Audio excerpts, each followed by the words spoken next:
Welcome to let's crack. आज हम पढ़ेंगे प्राचीन भारत और हमारा टॉपिक होगा हड़प्पा सभ्यता या सिंधु सभ्यता। पहला क्वेश्चन है, हड़प्पा सभ्यता का सर्वाधिक मान्यता प्राप्त काल है। इसका सही आंसर है ऑप्शन नंबर बी, 2500 ईस्वी पूर्व से 1750 ईस्वी पूर्व। इससे संबंधित एक क्वेश्चन और भी आता है कि C14 पद्धति क्या है। तो C14 पद्धति एक ऐसी पद्धति है जिसके द्वारा किसी भी वस्तु की समय सीमा का पता लगाया जा सकता है। इस पद्धति के आविष्कारक कौन है? तो इसका सही आंसर है इस पद्धति के आविष्कारक बेलार्ड फ्रेंको लिब्बी थे और इन्होंने इस पद्धति का आविष्कार 1940 ईस्वी में किया था और 1960 ईस्वी में उनको इस पद्धति के आविष्कार के लिए नोबेल प्राइज भी दिया गया था। देखिए अगला क्वेश्चन क्या है, सिंधु घाटी की सभ्यता निम्नलिखित में से किस सभ्यता के समकालीन नहीं थी? तो इसका सही आंसर है ऑप्शन नंबर डी, ग्रीक की सभ्यता। बाकी मिस्र की सभ्यता, मेसोपोटामिया की सभ्यता और क्रीट की सभ्यता हमारी सिंधु घाटी सभ्यता के समकालीन थी। मिस्र की सभ्यता से हमें कुछ आभूषण और श्रृंगार की चीज़ें मिली हैं जो सिंधु घाटी सभ्यता के समकालीन हैं। मेसोपोटामिया की सभ्यता से हमें मृदभांड, चूल्हे और बर्तन मिले हैं जो सिंधु घाटी सभ्यता के समकालीन हैं। क्रीट की सभ्यता से हमें कुछ चित्र प्राप्त हुए हैं जो हमारी सिंधु घाटी सभ्यता के समकालीन है, लेकिन ग्रीक की सभ्यता से कोई भी ऐसा साक्ष्य नहीं मिला है जिससे हम कह सकें कि ग्रीक की सभ्यता भी सिंधु घाटी सभ्यता के समकालीन है। इसलिए इसका सही आंसर होगा ऑप्शन नंबर डी। बढ़ते हैं अगले क्वेश्चन की तरफ, सिंधु घाटी की सभ्यता कहाँ से कहाँ तक विस्तृत थी? तो इसका सही आंसर है option number D, Punjab, Rajasthan, Gujarat, Uttar Pradesh, Haryana, Sindh, Balochistan. देखिए पंजाब से रोपड़ स्थान है, राजस्थान से कालीबंगा, गुजरात से सूरकोटड़ा, उत्तर प्रदेश से आलमगीरपुर, हरियाणा से बनावली, सिंध और बलूचिस्तान से सूतका गेंडोर। देखिए अगला क्वेश्चन क्या है, सिंधु घाटी की सभ्यता में घोड़े के अवशेष कहाँ मिले हैं? तो इसका सही आंसर है ऑप्शन नंबर ए, सूरकोटड़ा। इससे संबंधित एक क्वेश्चन और भी आता है कि सूरकोटड़ा कहाँ स्थित है? तो ये गुजरात के कच्छ जिले में पड़ता है।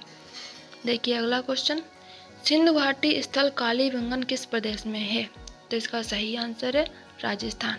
देखिए इससे संबंधित एक क्वेश्चन और भी आता है कि कालीबंगन का शाब्दिक अर्थ क्या है? तो कालीबंगन का शाब्दिक अर्थ है काले रंग की चूड़ियाँ और यहाँ पर सबसे ज़्यादा प्राचीनतम भूकंप के साक्ष्य मिले हैं। बढ़ते हैं अगले क्वेश्चन की तरफ, किस पदार्थ का उपयोग हड़प्पा काल की मुद्राओं के निर्माण में मुख्य रूप से किया जाता था? तो इसका सही आंसर है सेल घड़ी। सेल घड़ी का प्रयोग हड़प्पा काल की मुद्राओं के निर्माण में मुख्य रूप से किया जाता था। इसके अतिरिक्त एक पुजारी की मूर्ति भी खुदाई से प्राप्त हुई है जिसमें सेल घड़ी का पर्याप्त मात्रा में प्रयोग हुआ है। बढ़ते हैं अगले क्वेश्चन की तरफ, हड़प्पा सभ्यता किस युग की थी? कांस्य युग की, नवपाषाण युग की, पुरापाषाण युग की या लौह युग की? तो इसका सही आंसर है ऑप्शन नंबर ए, कांस्य युग की। और हड़प्पा सभ्यता को कांस्य युगीन सभ्यता भी कहते हैं। देखिए अगला क्वेश्चन, सिंधु घाटी सभ्यता के लोगों का मुख्य व्यवसाय क्या था? व्यापार, पशुपालन, शिकार या कृषि? देखिए सिंधु घाटी सभ्यता के लोगों का मुख्य व्यवसाय कृषि था, इसलिए इसका सही आंसर है ऑप्शन नंबर डी। कृषि जो था वो उन लोगों का रुचिकर व्यवसाय था, वो लोग इसमें ज़्यादा रुचि दिखाते थे, इसलिए ये उनका मुख्य व्यवसाय था। हमारा अगला क्वेश्चन है, हड़प्पा सभ्यता के निवासी थे ग्रामीण, शहरी, खानाबदोश, जनजातीय? तो इसका सही आंसर है ऑप्शन नंबर बी, हड़प्पा सभ्यता के निवासी शहरी थे। बढ़ते हैं अगले क्वेश्चन की तरफ, सिंधु घाटी सभ्यता के घर किससे बनाए जाते थे? तो इसका सही आंसर है ऑप्शन नंबर ए, सिंधु सभ्यता के घर ईंट से बनाए जाते थे। इससे संबंधित एक क्वेश्चन और भी आता है कि ईंटों का अनुपात क्या था? तो ईंटों का अनुपात था 4:2:1, जिसमें 4 लंबाई थी, 2 उनकी चौड़ाई थी और 1 उनकी ऊंचाई थी। इसके अतिरिक्त कालीबंगा जो है वहां से अलंकृत ईंटें प्राप्त हुई हैं। देखिए अगला क्वेश्चन, हड़प्पा वासी किस वस्तु के उत्पादन में सर्वप्रथम थे? तो इसका सही आंसर है ऑप्शन नंबर सी, कपास। वो लोग कपास के उत्पादन में सर्वप्रथम थे। इसके अतिरिक्त एक क्वेश्चन और भी पूछा जाता है कि यूनानी लोग कपास को क्या कहते थे? तो यूनानी लोग कपास को सिंडन कहते हैं। बढ़ते हैं अगले क्वेश्चन की तरफ, हड़प्पा सभ्यता का सर्वप्रथम खोजकर्ता कौन था? तो इसका सही आंसर है ऑप्शन नंबर डी। इसके अतिरिक्त जो सर जॉन मार्शल थे, ये दयाराम साहनी के जो हैं सुपरवाइजर थे। बहुत लोग जो इनमें कंफ्यूज हो जाते हैं कि वो लोग सर जॉन मार्शल में टिक लगाते हैं, लेकिन ये नहीं सही है। क्योंकि सर जॉन मार्शल जो थे इनके नेतृत्व में दयाराम साहनी जी ने उत्खनन कार्य किया था। तो इसका सही आंसर है option number D, Dayaram Sahni. Sindhu घाटी सभ्यता का बंदरगाह कौन सा था? कालीबंगा, लोथल, रोपड़ या मोहनजोदड़ो? तो इसका सही आंसर है ऑप्शन नंबर बी, लोथल। बढ़ते हैं अगले क्वेश्चन की तरफ। माप तौल संबंधित खोज कहाँ हुई है? तो इसका सही आंसर है ऑप्शन नंबर डी, लोथल। जैसा मैंने अभी आपको बताया पिछले क्वेश्चन में कि लोथल जो है वो सिंधु घाटी सभ्यता का बंदरगाह था और लोथल में ही सबसे ज़्यादा माप तौल के बाट संबंधित खोज हुई है। लोथल जो है बंदरगाह था और यहाँ पर 16 की इकाई का प्रयोग किया जाता था गणना करने के लिए। देखिए अगला क्वेश्चन, हड़प्पा कालीन समाज किन वर्गों में बटा था? तो इसका सही आंसर है ऑप्शन नंबर बी, विद्वान, योद्धा, व्यापारी और श्रमिक। बढ़ते हैं अगले क्वेश्चन की तरफ। सिंधु घाटी सभ्यता का अन्य नाम क्या है? तो इसका सही आंसर है ऑप्शन नंबर ए, हड़प्पा सभ्यता।